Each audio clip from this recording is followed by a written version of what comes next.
តាមដងអូឃើញទឹកដែលហូរហូរចូលជន់លិចថ្មដាស្រណោះសំរងបុផាស្រណោះសំរងបុផាអូទឹកថ្លាគូចិត្តបែតតីភ័ក្រញញឹមស្រស់ឃើញចង់ថ្នមបី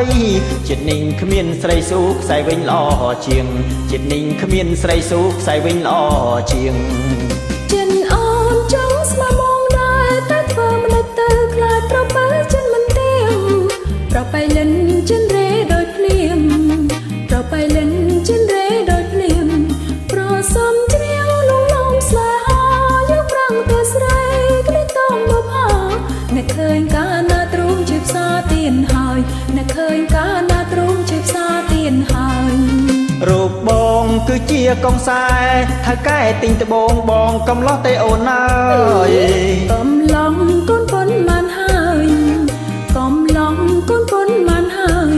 មុំអូនអើយអាសូរបងផងអូនដឹងច្បាស់ហើយស្គប់ទាំងទៀតផងអូនសុមេ10កណ្ដងប្រពន្ធបងកាចណាំងអូនសុមេ10កណ្ដងប្រពន្ធបងកាចណាំង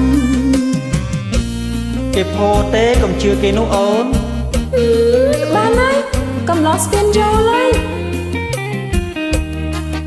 យីថ្ងៃនេះជ្រុះបាត់អស់ត្បូងទន្ទឹមមួយគ្រាប់បាត់ត្បូងមែនហ៎ជ្រុះនៅណា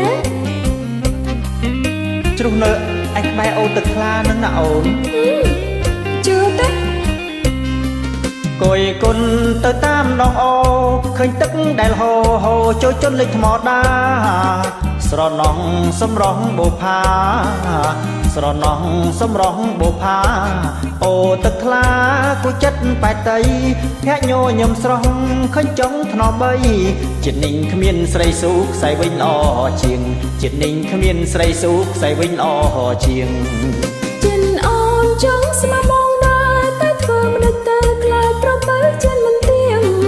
ប្របែលិនចិនរេដោយភ្លៀងប្របែលិនចិនរេដោយភ្លៀងប្រសំជ្រាវលងលំស្លាយកប្រាំងទៅស្រីគ្លេតងមកផោអ្នកឃើញកាលណាទ្រូងជាផ្សារទៀនហើយអ្នកឃើញកាលណាទ្រូងជាផ្សារទៀនហើយរូបបងគឺជាកងសែថៅកែទិញត្បូងបងកំឡោះតែអូនអើយកំឡងកូនប៉ុនបានហើយកំឡងកូនប៉ុនបានហើយមុំអូនអើយអាសូរបងផងអូនដឹងច្បាស់ហើយស្គប់ទាំងទៀតផងអូនសុមេ10កណ្ដងប្រពន្ធបងកាចណាំងអូនសុមេ10កណ្ដងប្រពន្ធបងកាចណាំង